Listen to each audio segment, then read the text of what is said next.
Hi friends, welcome to Sudha's kitchen. இப்போ நம்ம பார்த்துட்டு இருக்கிறது 3 விதமான மோர். இந்த வெயில் காலத்துக்கு ஏற்ற மாதிரி நம்ம 3 விதமான மோர் தான் நம்ம இன்றைக்கி பார்க்க போகிறோம். மாங்காய் இஞ்சி மோர் ஒன்று, பூண்டு மோர், வெள்ளரிக்காய் வெங்காய மோர் ஒன்று. இந்த 3 விதமான மோர்களையும் எப்படி செய்கிறதுன்னு வீடியோக்குள்ளே போய் பார்க்கலாமா? முதல்ல நம்ம பூண்டு மோர் எப்படி செய்கிறதுன்னு பார்க்கலாம். ரொம்ப சூப்பரான டேஸ்ட்டில் இருக்கும். முதல்ல நம்ம இப்போ பூண்டு மோர் செய்ய போகிறோம். அதுக்கு முதல்ல ஒரு அரை கப்பு தயிர் எடுத்துக்கிறேன். இப்போ இது கூட 4 பல்லு பூண்டு, இது சின்ன சின்னதாக கட் பண்ணி வச்சுக்கலாம், நிறையா இருக்க மாதிரி இருக்குது. இது 4 பல்லு பூண்டு தான் எடுத்துருக்கேன். இதையும் சேர்த்துக்கலாம். சீரகத்தூள் ஒரு அரை ஸ்பூனு, உப்பு ஒரு ஸ்பூனு. இது எல்லாத்தையும் சேர்த்து நம்ம மிக்சியில் அரைச்சி எடுத்துகிட்டு வரலாம்.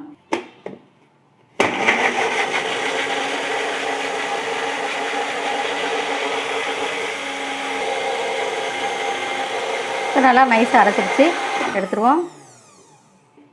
இப்போ தயிர், பூண்டு, சீரகத்தூள், உப்பு எல்லாம் சேர்த்து அரைச்சி எடுத்துகிட்டு வந்துட்டோம். இப்போ இது கூட தண்ணியை சேர்த்துட்டு நம்ம ஒரு கலந்து கொடுத்துட வேண்டியது தான். இந்த மாதிரி தண்ணி சேர்த்துட்டு நமக்கு தேவைன்னா ஐஸ் கட்டி போட்டு குடிக்கலாம், இல்லை நம்ம உடம்பு சூழ்நிலையை பார்த்துக்கிட்டு அதுக்கு தகுந்த மாதிரி குடிக்கலாம். இது ரொம்ப ரொம்ப சூப்பராக வாசனை ரொம்ப டேஸ்ட்டாக இருக்கும். நீங்கள் ட்ரை பண்ணி பாருங்கள். அடுத்தது என்ன மோர் செய்கிறதுன்னு பார்க்கலாம். இப்போ நம்ம பார்க்க போகிறது வெள்ளரிக்காய் வெங்காய மோர். இதுவும் ரொம்ப சூப்பராக டிஃப்ரெண்ட்டான டேஸ்ட்டில் இருக்கும். இது எப்படி செய்கிறதுன்னு வீடியோக்குள்ளே போய் பார்க்கலாமா? அடுத்தது தயிர் இந்த மாதிரி நல்லா கடைஞ்சி மோராக்கி வச்சுருக்கேன். இதுக்கு முதல்ல நான் ஒரு வெள்ளரிக்காவை சீவி வச்சுருக்கேன். இதை இந்த ஜாரில் சேர்த்துக்கலாம்.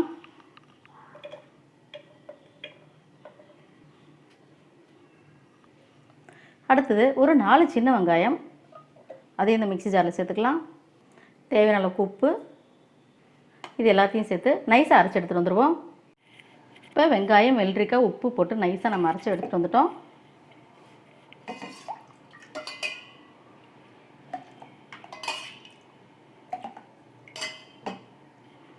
இப்படியே கலந்து இந்த மோரோட நம்ம ஆட் பண்ணிக்கலாம்.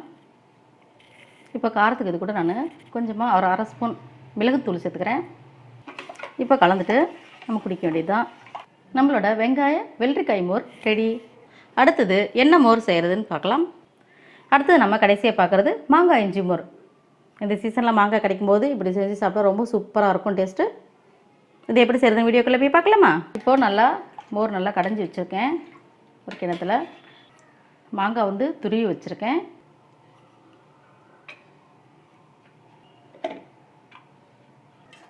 அடுத்தது இது கூட 3 பச்சை மிளகாய்,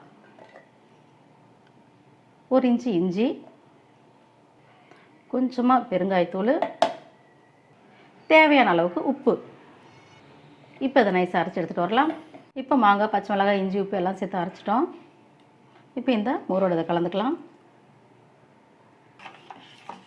நல்லா கலந்துட்டுட்டு மல்லித்தழை இருந்தாலும் கூடயே சேர்த்து நம்ம இதை அரைச்சோம்னா நல்லாயிருக்கும். ரொம்ப டேஸ்ட்டாகவே இருக்கும். மல்லித்தழை இல்லை, அதனால் நம்ம போடலை. இப்போ மல்லித்தழை போட்டு செஞ்சுக்கலாம், அதுவும் சூப்பராக இருக்கும். நம்மளோட மாங்காய் இஞ்சி மோர் ரெடி. இப்போ 3 விதமான மோர் செஞ்சுருக்கோம். 3மே ரொம்ப ரொம்ப சூப்பராக இருக்கும். ஒவ்வொரு நாளும் ஒவ்வொன்றும் செஞ்சு கொடுங்க, குழந்தைங்களுக்கு ரொம்ப பிரியமாக சாப்பிடுவாங்க. நமக்கு உடம்பு சூடும் குறைக்கும். உங்களுக்கு இந்த 3 விதமான மோர் பிடிச்சிருந்துச்சுன்னா சுதாஸ் கிச்சனுக்கு சப்ஸ்கிரைப் பண்ணுங்கள், ஃப்ரெண்ட்ஸ் அண்ட் ரிலேட்டிவ்க்கு ஷேர் பண்ணுங்கள், லைக் பண்ணுங்கள், கமெண்ட் பண்ணுங்கள். ஆரோக்கியமானதை சமைப்போம், ஆனந்தமாக இருப்போம். தேங்க்யூ.